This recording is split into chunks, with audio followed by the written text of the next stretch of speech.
پیارے ساتھیو، ہمیں بہت خوشی ہے کہ آج آپ پھر ایک دفعہ ہمارے ساتھ ہیں تاکہ آپ ہمارے ساتھ کچھ وقت گزار سکیں اور ہم آپ کے ساتھ۔ اور ٹریزا اور مجھے بے حد خوشی ہے کہ آج آپ ہمارے گھر میں ہیں اور ہمارے لیے ممکن ہوا کہ ہم آپ کے ساتھ زندگی شیئر کریں، اور ہم اپنے لیے اسے اعزاز سمجھتے ہیں اور بہت خوشی کی بات سمجھتے ہیں کہ ہم آپ کے ساتھ خدا کے کلام کو شیئر کر سکیں۔ ہنی، کیا تم ساتھیوں کے ساتھ کچھ بات کرنا چاہو گی؟ مجھے بڑی خوشی ہے کہ آج ہم آپ کے ساتھ خدا کا کلام شیئر کریں گے۔ آپ کا بہت شکریہ کہ آپ ہمارے ساتھ ہیں۔ بالکل ٹھیک۔ تو میں آپ کو یہ بتانا چاہتا ہوں کہ میں اپنے دل میں آپ کے لیے بہت خوشی محسوس کر رہا ہوں، اور اس کا سبب وہ کلام ہے جو آج میں شیئر کروں گا۔ اور میرا یہ ماننا ہے کہ خدا ہم سب کی ضرورت کے موافق آج اپنا کلام ہمیں ضرور عطا کرے گا، اور بہت سارے ساتھی برکت پائیں گے۔ اور خدا کے ساتھ آپ کے سفر میں آپ کہیں پر بھی ہیں، ہو سکتا ہے آپ خداوند کو نہ جانتے ہوں، تو گھبرائیے مت، کیونکہ میرا یہ ایمان ہے کہ آج کے کلام کے وسیلہ آپ کو ضرور مدد ملے گی۔ دیکھیں، میں چاہتا ہوں کہ آپ اس بات کو جان لیں اس سے پہلے کہ ہم شروع کریں کہ ہم دونوں آپ کے لیے بہت دل سے دعا کرتے ہیں۔ ہر ہفتے ہم دونوں ہی آپ کے لیے دعا کرتے ہیں، اور میں آپ کو حوصلہ دینا چاہتا ہوں کہ اگر آپ کی کوئی بھی دعا یا درخواست ہے تو آپ اسے ضرور شیئر کریں، اور آپ فیس بک میسنجر پر ہم سے رابطہ کریں، اور آپ اپنی دعا یا ضروریات ہمیں بتائیے تاکہ ہم انہیں اپنی دعائیہ لسٹ میں ضرور شامل کر سکیں۔ آپ کا بہت شکریہ اپنی زندگی ہمارے ساتھ شیئر کرنے کے لیے اور اپنی ضروریات ہمیں بتانے کے لیے تاکہ ہم انہیں اپنی دعائیہ لسٹ میں شامل کر سکیں، اس کے لیے بھی شکریہ۔ آئیے اب ہم یوحنا 4 باب کو دیکھتے ہیں جس کا موضوع یعقوب کا کنواں ہے۔ یوحنا 4 باب میں یسوع ایک عورت سے ملاقات کرتا ہے یعقوب کے کنویں پر، لیکن اس سے پہلے کہ میں مضمون کو پڑھوں، اس باب کو پڑھوں، مجھے ذرا کیمرے کو ٹھیک کر لینے دیں۔ اس سے پہلے کہ میں آج کے مضمون کی تلاوت کروں، میں آپ کو ایک پسندیدہ گیت بتانا چاہتا ہوں۔ یہ گیت میرے پسندیدہ ترین گیتوں میں سے ایک ہے۔ میرے پاس بہت سارے البم ہیں، میں اور ٹریزا دونوں ہی میوزک پسند کرتے ہیں۔ ہم بہت برکت پاتے ہیں میوزک کے وسیلے، اور خاص طور پر ایلیویشن ورشپ گروپ کے وسیلہ، اور ہمیں یہ گیت raise the hallelujah way maker بہت پسند ہے۔ اور ساتھیو، جو گیت میں آپ کو بتانا چاہتا ہوں وہی میرے موضوع کا عنوان ہے، اور یہ زیک ولیم کا گیت چین بریکرز ہے۔ پہلے میں اس گیت کے کچھ الفاظ آپ کے ساتھ شیئر کرنا چاہوں گا، کیونکہ میں نے اس گیت کو اس طرح دیکھا ہے کہ اگر آپ اپنی زندگی کے سفر پر اپنے پرانے طرز زندگی کے ساتھ ہی میلوں میل تک چلے جا رہے ہیں، اور اگر آپ اپنی پرانی فطرت کی ہی آواز سن رہے ہیں اور باطل خیالات کا شکار ہیں، اور ہر وقت مصروف ہیں کہ آپ اپنے اندر کے زخموں کو خود سے بھر لیں، تو اس سے بہتر زندگی موجود ہے۔ اگر آپ تکلیف میں ہیں تو وہ آپ کی تکلیف دور کر سکتا ہے۔ اگر آپ گم ہو چکے ہیں تو وہ آپ کے لیے رستہ بنا سکتا ہے۔ اگر آپ کو آزادی اور نجات چاہیے تو وہی آپ کو قید سے رہائی دینے والا ہے، اور اگر آپ زنجیروں میں جکڑے ہیں تو وہ زنجیریں توڑ سکتا ہے۔ اور اسی کے بارے میں آج آپ سے بات کرنا چاہتا ہوں کہ حقیقت صرف یہ ہے کہ یسوع ہمارا مبارک منجی صرف وہی زنجیروں کو توڑنے والا ہے۔ اور یوحنا کی انجیل کے 4 باب میں 3 آیت سے شروع کرتے ہوئے کچھ آیات آگے پڑھوں گا۔ یہاں کچھ اس طرح مرقوم ہے کہ پھر وہ یہودیہ کو چھوڑ کر گلیل کو گیا، اور اس کو سامریہ میں سے ہو کر جانا ضرور تھا۔ پس وہ سامریہ کے ایک شہر تک آیا جو سوخار کہلاتا ہے۔ وہ اس قطع کے نزدیک ہے جو یعقوب نے اپنے بیٹے یوسف کو دیا تھا۔ خداوند کے کلام کا پڑھا جانا اور سنا جانا ہم سب کے لیے باعث برکت ہو۔ میرا خیال ہے کہ یہ عورت جس کے نام سے بھی ہم واقف نہیں، اور جو یسوع کو یعقوب کے کنویں پر ملتی ہے، اگر دیکھا جائے تو وہ عورت، خیر میں بہت جلد اس عورت کے بارے میں کسی بھی طرح کی رائے قائم نہیں کرنا چاہتا، لیکن کلام مقدس کے سیاق و سباق میں رہتے ہوئے اگر کہا جائے تو وہ عورت وہ تھی جو آدمی کی تلاش میں تھی۔ اور میں اس کو برے طریقے سے نہیں کہہ رہا، لیکن بدقسمتی سے وہ کسی کی تلاش میں تھی، کیونکہ وہ اپنے اندر خالی پن اور تنہائی محسوس کرتی تھی۔ اور جو حوصلہ افزائی میں آپ کو دینا چاہتا ہوں وہ یہ ہے کہ یسوع اپنی خدمت کی تمام مصروفیات کے باوجود یہ کہتا ہے، مجھے سامریہ میں سے ہو کر جانا ضرور ہے۔ دوسرے لفظوں میں وہ کہہ رہے تھے کہ وہاں پر میری ایک الہی ملاقات ہے۔ اور میں چاہتا ہوں کہ آپ جان لیں کہ آپ اپنی زندگی میں کسی مقام پر بھی ہیں، آپ کی زندگی میں کیسے بھی حالات کیوں نہ ہوں، میں چاہتا ہوں کہ آپ اسے جان لیں کہ یسوع رضامند ہے اور وہ آپ کی تلاش کرنا چاہتا ہے، اور وہ آپ کی ضرورت کو پورا کرنے کے لیے آپ سے ملنا چاہتا ہے۔ مجھے اس سے بہت تازگی ملتی ہے جب میں ان تمام لوگوں سے بات چیت کرتا ہوں جن کے درمیان میں نے خدمت کی ہے، جب میں ان کی گواہیاں سنتا ہوں کہ انہیں ان کے بندھنوں سے کیسے رہائی ملی، مخلصی کیسے ملی، امید، حوصلہ افزائی اور جو کچھ بھی ان کی ضرورت تھی، تو مجھے معلوم پڑا کہ یسوع نے ان کی ضرورت کو پورا کیا۔ میں کبھی نہیں بھولتا میری اس منادی کو جو میں نے نارتھ کیرولینا میں کی۔ وہاں پر خداوند کی حضوری تھی، لوگ روح القدس سے بھرے ہوئے تھے، بہت زبردست ماحول تھا۔ مجھے یہ ہمیشہ یاد رہتا ہے، اور مجھے یاد پڑتا ہے کہ اس وقت مجھے لگ رہا تھا کہ میری روح یہ کہہ رہی ہے کہ خدا ہمیں ایک نئے آغاز کی ضرورت ہے۔ دوسرے لفظوں میں کہ خداوند جگہ بھی تیار ہے اور روحانی ماحول بھی تیار ہے، اور لوگوں میں روحانی بھوک بھی موجود ہے، ہمیں تیری تحریک کی ضرورت ہے۔ اور پھر اتوار کی شام جب میں نے کلام سنایا تو میں نے اس موضوع پر کلام سنایا کہ جو روح کی ہدایت سے چلتے ہیں وہی خدا تعالیٰ کے بیٹے ہیں، رومیو 8 باب کے مطابق۔ تو منادی کرنے کے بعد میں نے لوگوں کو آلٹر کال دی، تو ایسا لگ رہا تھا کہ جیسے خداوند کی حضوری ایک بادل کی صورت وہاں موجود ہے، اور لوگ بھیڑ کی صورت میں روتے ہوئے مذبح کے پاس آ رہے تھے، اور خدا کی حضوری بڑے زور کے ساتھ وہاں موجود تھی۔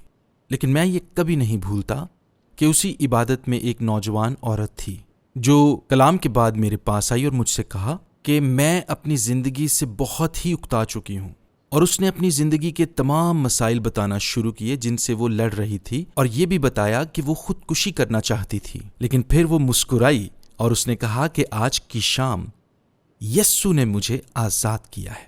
اور ساتھیوں، میں بتانا چاہتا ہوں کہ یسوع آج بھی لوگوں کو آزاد کرتا ہے۔ اس بات سے قطع نظر کہ آپ کیسے حالات سے نبرد آزما ہیں، حوصلہ پائیے، کیونکہ یسوع آج آپ کی ضرورت کو پورا کرنے کے لیے آپ کے گھر آنا چاہتا ہے۔ وہ چاہتا ہے کہ وہ آپ کی زندگی کی مشکل میں آپ کے ساتھ کھڑا ہو اور آپ کو اس سے رہا کرے۔ آپ جانتے ہیں کہ میرے لیے یہ بات بہت دلچسپی کی ہے۔ آپ جانتے ہیں کہ کیا وجہ ہے کہ میں یہ کہہ رہا تھا کہ یہ وہ عورت ہے جو آدمی کی تلاش میں تھی، کیونکہ اس سے پہلے 5 مرتبہ وہ اپنے ازدواجی تعلقات توڑ چکی تھی، اور جیسے یسوع نے کہا کہ اب جس آدمی کے ساتھ وہ رہ رہی ہے وہ بھی اس کا شوہر نہیں تھا، اور مجھے لگتا ہے کہ اس کے اندر یہ احساس کمتری تھا کہ آخر میرے ساتھ ہی ایسا کیوں ہوتا ہے، کیوں میرے تمام تعلقات ٹوٹ جاتے ہیں اور میں تنہا اور خالی رہ جاتی ہوں۔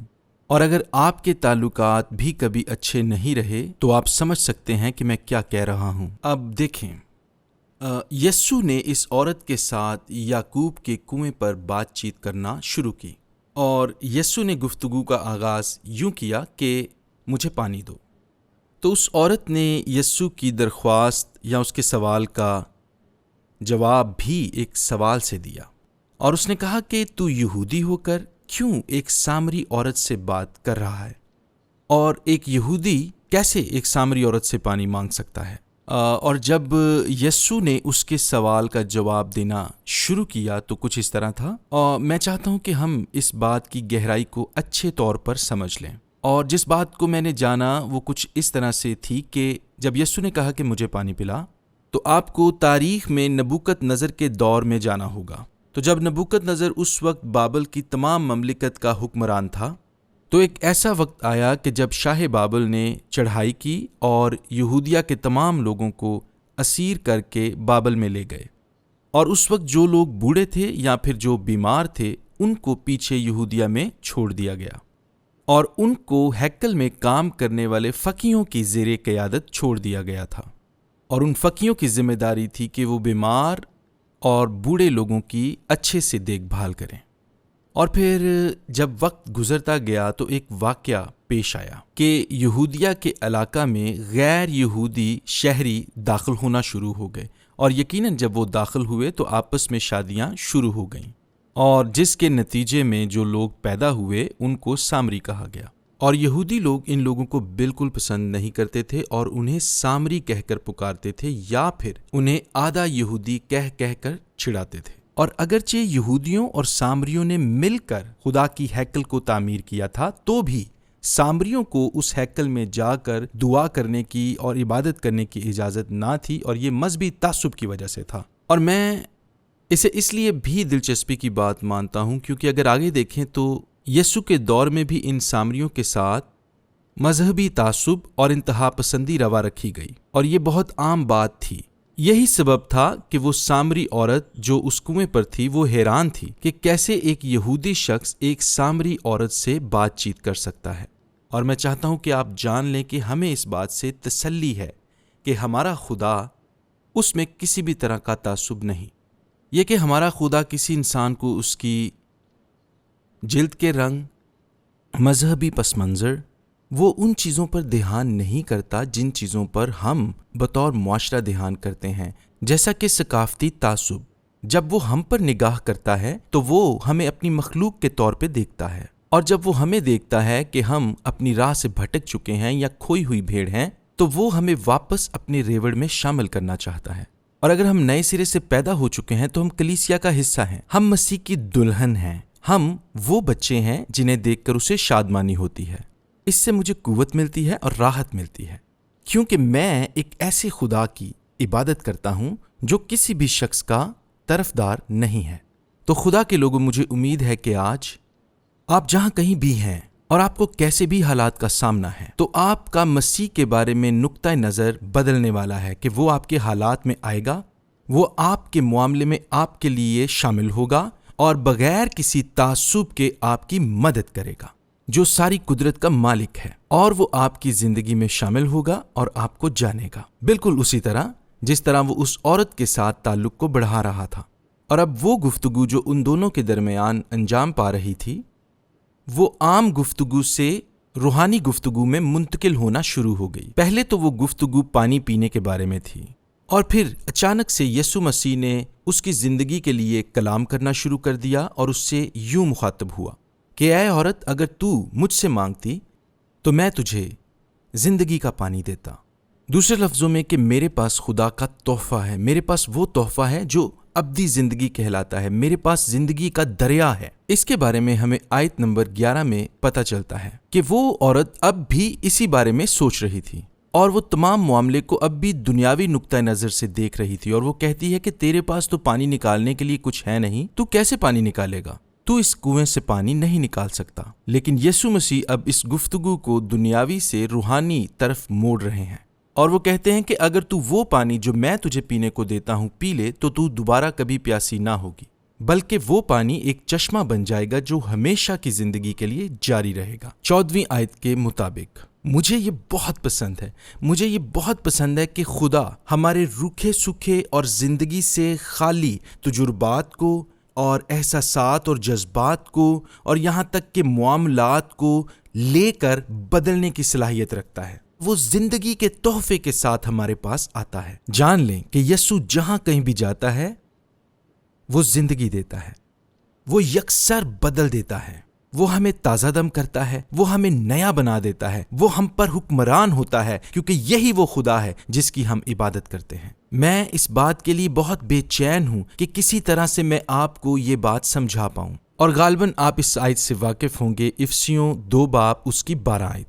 اس میں پالوس رسول ان لوگوں کے بارے میں بات کرتا ہے جو یسوع مسیح کو جاننا چاہتے تھے اور اس سے پہلے یسوع مسیح کو نہیں جانتے تھے، اور وہ کہتا ہے کہ تم امید سے ناواقف تھے، اور میں یہ تصور بھی نہیں کر سکتا کہ اس دکھ بھرے لمحے میں دنیا میں کوئی شخص امید کے بغیر زندہ رہ رہا ہو۔ یہ بہت دکھ کی بات ہے۔ میں ایسے کئی لوگوں کو جانتا ہوں، اور چرچ میں بھی ایسے بہت سارے لوگ ہیں جو اپنی امید تقریباً کھو چکے ہیں۔ کیا آپ اس بات سے خوش نہ ہوں گے کہ بائبل مقدس میں جو بہت سارے القابات یسوع کو دیے گئے ہیں ان میں سے ایک لقب زندہ امید ہے؟ اور میرا ایک بہت عزیز دوست اور اس کی بیوی انڈیانا میں ایک چرچ کے پاس بان تھے، اور ان کے چرچ کا نام زندہ امید تھا۔ کتنا شاندار نام ہے، زندہ امید! اور یقیناً کسی چرچ کا نام ایسا ہی ہونا چاہیے، کیونکہ چرچ کا اصل مقصد بھی یہی ہے۔ دوسرے لفظوں میں یہ کہنا چاہتا ہوں کہ ہو سکتا ہے زندگی نے آپ کو نچوڑ دیا ہو، اور آپ کوئی نہ کوئی حل ڈھونڈنا چاہتے ہیں، اور آپ اس کی تلاش میں ہیں کہ کیسے میں اپنی امید واپس پاؤں۔ میں آپ کو بتانا چاہتا ہوں کہ خدا کے ایجنڈا میں آپ کے لیے ایک الہی ملاقات کا بندوبست کیا گیا ہے، اور وہ ملاقات آج ہی ہے۔ اور یہ ملاقات تب شروع ہوتی ہے جب خدا آپ کی زندگی میں، آپ کے حالات میں داخل ہو جاتا ہے اور آپ کے ساتھ گفتگو کرتا ہے، اور وہ آپ کو تر و تازہ کرنا چاہتا ہے، کیونکہ صرف وہی ایسا کر سکتا ہے۔ خدا کے نام کو سارا جلال ہو۔ اب دیکھیں، جیسے ہی گفتگو مزید آگے بڑھتی ہے، یسوع اس سے بات کر رہے ہیں، اور وہ پھر اس سے یہ کہتے ہیں، جا اپنے شوہر کو بلا کر لا اور اسے کہہ کہ وہ یہاں آئے۔ ہو سکتا ہے بعض لوگ یہ سوچتے ہوں کہ یہ گفتگو کا ایک طریقہ کار تھا، لیکن در حقیقت یسوع مسیح اس معاملے کی تہہ تک پہنچ رہے تھے۔ وہ یہ دیکھ رہے تھے کہ اس کی زندگی میں اور اس کے دل میں کیا ہے، اور پھر یسوع نے اس پر اس کی زندگی کے راز افشاں کر دیے کہ تو 5 شوہر کر چکی ہے، اور جس کے ساتھ تو اس وقت رہ رہی ہے وہ تیرا شوہر نہیں ہے۔ آپ سوچتے ہوں گے کہ اس کے گاؤں کی عورتیں اس کے بارے میں یہ خیال رکھتی ہیں کہ یہ عورت اب مزید آگے کسی اور نئے آدمی کی تلاش میں ہے، لیکن میرا یہ خیال ہے کہ بہت سارے لوگ اس کے بارے میں مکمل معلومات نہیں رکھتے تھے، اور وہ نہیں جانتے تھے کہ اس کا اصل مقصد کیا ہے۔ لیکن میں آپ کو یہ بتانا چاہتا ہوں کہ بہت سارے لوگ اس عورت پر خصوصی نگاہ رکھتے تھے، اور ان میں سے بعض لوگ تو اس پہ الزام تراشی بھی کرتے ہوں گے کہ یہ عورت تو در حقیقت گھر توڑنے والی ہے۔ لیکن میں نے یہ جانا کہ وہ کسی کی تلاش میں تھی، اور اسی لیے یسوع مسیح اس عورت کو کنویں پر ملے۔ یسوع نے اس عورت کی بھوک اور پیاس کو محسوس کیا، اور یسوع جانتے تھے کہ یہ صرف پانی کا معاملہ نہیں بلکہ اس کی زندگی کی مکمل تبدیلی کا معاملہ ہے۔ اور میں آج آپ کو یہ بتانا چاہتا ہوں، خداوند یسوع اس عورت کی زنجیروں کو جن میں وہ جکڑی ہوئی تھی اس روز توڑنا چاہتے تھے۔ وہ اس کو آزادی دینے والے تھے۔ یہ ایک زبردست دن تھا، کیونکہ اس دن یسوع مسیح اس عورت کے لیے یہ اعلان کرنا چاہتے تھے کہ وہ اس کے مسیحا ہیں، اور یہ دن اس عورت کے لیے اس کی زندگی کا سب سے شاندار دن تھا۔ اور اس دن کنویں پر ہونے والی گفتگو کے بعد اس کی زندگی مکمل بدلنے والی تھی۔ دیکھیں، ہمارا یسوع ایسا سب کچھ کرنا بہت پسند کرتا ہے۔ وہ ہماری زندگی میں داخل ہوتا ہے اس وقت بھی جب ہماری زندگی اکتاہٹ، سوالات اور مایوسی سے بھری ہوتی ہے، اور اس وقت بھی جب ہم مکمل طور پہ نا امید ہوتے ہیں، اور اس صورتحال میں وہ ابدی زندگی کے تحفے کو ہم پر پھونکتا ہے، اور وہ پھر ہمیں ایک نئی امید عطا کرتا ہے، اور وہ روحانی طور پر ہمیں بحال کرنا شروع کرتا ہے، کیونکہ وہی کر سکتا ہے۔ لہٰذا میں آج آپ کو یہ بتانا چاہتا ہوں کہ اس دن نہ صرف یسوع مسیح اس کو آزاد کرنا چاہتے تھے، بلکہ اس کی زندگی میں اور اس کے دل کے اندر امید اور حقیقی خوشی کا بیج بونا چاہتے تھے، ایسے بیج جو حقیقی تبدیلی پیدا کرتے ہیں۔ آپ کہہ سکتے ہیں اس سے کیا مراد ہے؟ تو میں کہتا ہوں کہ ایسا بیج جو ہمارے اندر زندگی کو پیدا کر سکے اور اس خالی پن کو دور کر سکے جو ٹوٹتے رشتوں کی وجہ سے ہے۔ جیسے وہ خود بے یقینی کا شکار تھی کہ اس کا مستقبل کیسا ہوگا، لیکن اب یسوع مسیح کے ساتھ محبت کرنے اور ملاقات کرنے کے باعث اس کی زندگی میں یقین تھا، اور اب وہ امید کے بیج کا تجربہ کرنے والی تھی۔ دیکھیں، پھر وہ یہ کہتی ہے، اے میرے گاؤں کے لوگوں، آؤ میں تمہیں ایک آدمی سے ملواؤں۔ غور کریں، آؤ میں تمہیں وہ آدمی دکھاؤں جس نے مجھ پر میری زندگی کے سب کام ظاہر کر دیے۔ کیا ایسا تو نہیں کہ یہی شخص مسیح ہے؟ میں بہت خوش ہوں کہ یسوع اس دن اس عورت کی زنجیروں کو توڑنے والا تھا۔ وہ اس عورت کا رستہ بنانے والا تھا، اور تاریکی میں وہی اس کے لیے نور تھا، اور یسوع ہی اس عورت کے لیے ابدی امید کا چشمہ تھا۔ اور دیکھیں، یسوع ہی اس عورت کی زندگی کا بحال کرنے والا تھا، اور ہم دیکھتے ہیں کہ یسوع مسیح اس عورت کو ایک بالکل نئے تعلق میں لے جانے والا تھا، اور جہاں پہلے اس عورت کی زندگی میں خالی پن تھا، اب وہیں اس کی زندگی خدا کی رحمت اور بھلائی سے معمور تھی۔ اور حاصل کلام یہ ہے جو میں آپ سے کہنا چاہتا ہوں کہ یسوع مسیح آپ کی زندگی کے اندر زندگی کے دریا کو بہانا چاہتا ہے، اور اچھے بیج کو آپ کی زندگی میں بونا چاہتا ہے۔ اور چونکہ آپ کی زندگی میں بھی یسوع کی ضرورت ہے، اس لیے آپ اس عورت سے ہرگز مختلف نہیں۔ دیکھیں، آپ کی ضرورت کچھ بھی کیوں نہ ہو، یسوع آپ کو مہیا کرنے کی قدرت رکھتا ہے۔ میں چاہتا ہوں کہ آج آپ جان لیں کہ خدا کے پاس آپ کے لیے ایک خاص بیج ہے، خاص طور پر آپ کے لیے۔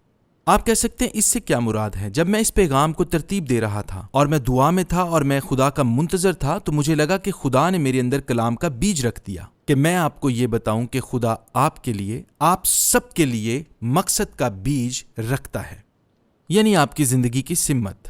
اور جب آپ اس کرونا وائرس کے وبا کے دوران اپنے بارے میں بہت مشکل کا شکار ہوں اور آپ کو معلوم نہیں کہ میں اس دنیا میں کیوں ہوں، میرا کیا مقصد ہے، مجھے کیا کرنا ہے، وہ آپ کو مقصد دینا چاہتا ہے، اور خاص طور پر ان لوگوں کو جن کا ایمان تباہ ہو چکا ہے، نئے ایمان کا بیج عطا کرنا چاہتا ہے۔ وہ آپ کے ایمان کو بحال کرنا چاہتا ہے، اور آپ میں سے کچھ کو، غور سے اس بات کو سنیں، وہ نئی تیاری کا بیج عطا کرنا چاہتا ہے تاکہ آپ اس رویا کا حصہ بن سکیں جو خدا آپ کے لیے رکھتا ہے۔ لیکن کچھ چیزوں کو درست کرنا ہوگا، خاص طور پر تعلقات کے بارے میں کچھ معاملات جو بگڑے ہوئے ہیں، ان کے درست کیے جانے کی ضرورت ہے۔ لیکن خدا آپ کی زندگی میں ان تمام معاملات کو سیدھا کر رہا ہے جہاں آپ اپنی زندگی کی رویا سمجھ سکیں۔ میں آپ کو آج پھر یہ کہنا چاہتا ہوں، آپ کو اس بات پر یقین رکھنا ہوگا کہ خدا آپ کی زندگی کو بدلنا چاہتا ہے۔ بہت سارے مسیحی لوگوں کی طرح ٹریزا اور میرے پاس بھی ایک دعائیہ فہرست موجود رہتی ہے، اور اس دعائیہ فہرست میں ہمارے بچے اور ہمارے پوتے پوتیاں، ان سب کے نام شامل ہیں۔ جب بھی ہم دعا کرتے ہیں تو ہم یہ دعا کرتے ہیں، اے یسوع، انہیں ایسا بنا کہ یہ تیرے لیے دنیا کو بدل دیں۔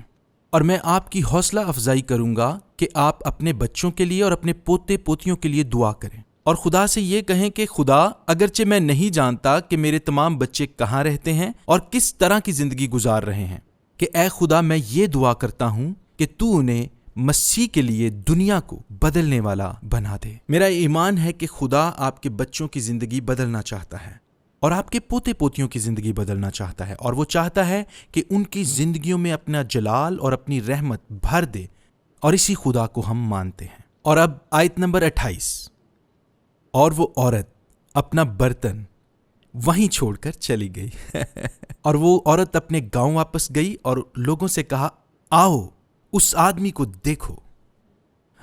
میں جو کہنا چاہتا ہوں وہ یہ ہے کہ یہ عورت ایسی عورت تھی کہ اس نے بہت سارے تعلقات اپنی زندگی میں بنائے، اور پھر بھی یہ ایک آدمی کی تلاش میں تھی۔ 6 آدمی جو اس عورت کی زندگی میں آئے، وہ اس عورت کی زندگی کے خالی پن کو دور نہ کر پائے۔ خالی پن سے میری مراد روحانی طور پر خالی پن ہے جو اس عورت کے اندر تھا، جسے خدا نے ہم سب کے اندر رکھا ہے۔ اور پھر 7واں آدمی، اور یہ 7واں آدمی یسوع مسیح تھا، اور وہ اس عورت سے ملا اور اس نے اس کے لیے زندگی کو بولا اور اس کو بحال کیا اور اس کی ابدی منزل کو ہمیشہ ہمیشہ کے لیے بدل دیا۔ اس کے گاؤں کی حالت اب یکسر بدلنے والی تھی، کیونکہ اس کے گاؤں کے لوگ اس آدمی سے ملنے کے لیے نکل پڑے تھے جس آدمی نے اس عورت کو بدلا۔ اور پھر 4 باب کی 41ویں آیت بیان کرتی ہے کہ اور بھی بہت سارے ایمان لے آئے، کیونکہ انہوں نے خود اس کو کلام کرتے سنا۔ انہوں نے مسیح کو اپنے درمیان چلتے پھرتے دیکھا، اس کے پھلوں کو دیکھا، انہیں بحال کرتے دیکھا، اور ان لوگوں کو جو جکڑے ہوئے تھے آزاد ہوتے دیکھا۔ لہٰذا آج میں آپ کی حوصلہ افزائی کرنا چاہتا ہوں، میں آپ کی حوصلہ افزائی کرنا چاہتا ہوں کہ خدا، میں تجھ سے ملنا چاہتا ہوں، میں تجھ سے ملنا چاہتا ہوں، تو آ اور مجھ سے ملاقات کر میری ضرورت کی جگہ پر۔ آپ کی ضرورت کچھ بھی ہو، اسے پکاریں اور اسے پہچانیں۔ کئی دفعہ میں بہت مایوس محسوس کرتا ہوں جب مجھے معلوم پڑتا ہے کہ کچھ لوگ، حتیٰ کہ ایماندار لوگ بھی، جب وہ اپنی زندگی کے مسائل کو پہچاننے اور ان مسائل کو تلاش کرنے میں مکمل ناکام ہو جاتے ہیں۔ میں پڑھ رہا تھا جب پولس رسول نے کرنتھیوں کی کلیسیا کے نام اپنا خط لکھا، تو وہ کہتا ہے کہ میں بہت بے چین اور بے آرام ہوں اور بے حد شکستہ ہوں، اور اس نے اپنے ارد گرد کی تمام مشکلات کو پہچاننا شروع کر دیا۔ اور پھر ایک اور جگہ میں نے پڑھا جب اس نے کہا، تو بھی میں نے ایمان قائم رکھا۔ اور میں آپ کو یہ بتانا چاہتا ہوں کہ اگر آپ خدا کو اپنی مشکلات اور اپنے مسائل بتاتے ہیں تو یہ بالکل ٹھیک ہے، اور خدا کو مکمل دیانتداری کے ساتھ سب کچھ بتا دیں۔ اگر آپ غصے میں ہیں تو خدا کو ضرور بتائیں، وہ آپ کی مدد کر سکتا ہے۔ آپ اپنی زندگی میں کہاں پر ہیں وہ جانتا ہے، اس میں کوئی بھید نہیں۔ اب شاید کوئی یہ کہے کہ ڈیو میری تو طلاق ہونے والی ہے، یا پھر آپ کی ازدواجی زندگی مشکلات کا شکار ہے، یا پھر آپ کا بیٹا یا بیٹی نافرمان ہے۔ میں یقین دلانا چاہتا ہوں یسوع آپ کے تمام مسائل کے عین درمیان آپ کے ساتھ کھڑا ہونا چاہتا ہے، اور وہ چاہتا ہے کہ آپ کی مشکلات کا انبار لے کر آپ کو اپنا پیغام رساں بنا دے، اور وہ چاہتا ہے کہ آپ کے اندر اپنی بھلائی کو بھر دے، کیونکہ وہ آپ کی زنجیریں توڑنا چاہتا ہے۔ ہالےلویا! لہٰذا آج پر امید ہو جائیں، پر امید ہو جائیں، اپنے اندر حوصلہ رکھیں اور اس بات کو جان لیں کہ خدا آپ کی طرف ہے۔ اس بات کو کبھی نہ بھولیں کہ آپ خدا کے منظور نظر ہیں، اور آپ کیسے بھی مسائل میں کیوں نہ پھنسے ہوں وہ آپ کو وہاں سے نکالے گا، کیونکہ وہ آپ سے پیار کرتا ہے، اس کی محبت ابدی ہے۔ میں اس بات کو آج یہیں پر روکتا ہوں، اور اگلے ہفتے یہیں سے پھر دوبارہ شروع کریں گے، اور اگلے ہفتے ہم اعمال کی کتاب اس کا 8 باب دیکھیں گے، جہاں فلپس دوبارہ سامریا جاتا ہے، اور اس پہ پھر مزید بات کریں گے۔ پر اس سے پہلے میں آپ کو یہ بتانا چاہتا ہوں کہ ہم آپ کی حوصلہ افزائی کرتے ہیں، آپ سب کو سراہتے ہیں، اور ہمیں ہمیشہ آپ سے بات کرنا اچھا لگتا ہے، اور ہم آپ سے یہ درخواست کریں گے کہ آپ کلام پڑھیں اور اس پر دھیان دیں اور خدا کو آپ سے بات کرنے دیں۔ اور اب اختتام میں آپ کے لیے دعا کرنا چاہتا ہوں۔ اے باپ، میں اور ٹریزا ایمان میں متفق ہوتے ہیں، اور ہم ان سب کے لیے دعا گو ہیں جو آج اس پروگرام کو دیکھ رہے ہیں۔ ہم دعا گو ہیں کہ وہ اپنی زندگی میں جس بھی مشکل کا سامنا کر رہے ہیں، ان کی نظر فقط تجھ پر رہے کہ تو ہی ان کی زنجیریں توڑنے والا ہے۔ خداوند، دشمن نے جو بھی ان کے ساتھ جھوٹ بولا ہے، یا روحانی طور پر انہیں اندھا کر دیا ہے، یا آدھے سچ کے ذریعے ان کے ذہنوں کو گمراہ کر دیا ہے، میں دعا کرتا ہوں کہ تو ان حالات میں انہیں رستہ دکھا، اور جو لوگ قید میں جکڑے ہوئے ہیں تو انہیں رستہ دکھا۔ اے باپ، نافرمان بچوں کے لیے یا غیر نجات یافتہ ساتھی کے لیے، خداوند جو کچھ بھی ان کے خاندان میں ہو رہا ہے یا جس چیز کی بھی ان کو ضرورت ہے، میں دعا کرتا ہوں کہ تو ان کی مدد کر۔ خداوند، تو ان کے حالات میں ان کے ساتھ ہو اور ان کو نئی امید عطا کر، تو انہیں حوصلہ دے اور ان کی عقل کو نیا بنا دے۔ اور میں یہ سب کچھ تیرے پیارے بیٹے ہمارے خداوند یسوع کے نام میں مانگ لیتا ہوں، آمین آمین۔ کیا آپ سے ایک مدد کی درخواست کروں؟ اگر آپ نے آج کے کلام سے برکت پائی ہے تو آپ فیس بک پر اس ویڈیو کو لائک کریں اور شیئر کریں تاکہ باقی لوگ بھی اس سے برکت پائیں۔ تو اگلے پیغام تک ہمیں اجازت دیں، پھر آپ سے ملاقات ہوگی۔ خدا آپ کو برکت دے، آپ کا دن اچھا گزرے۔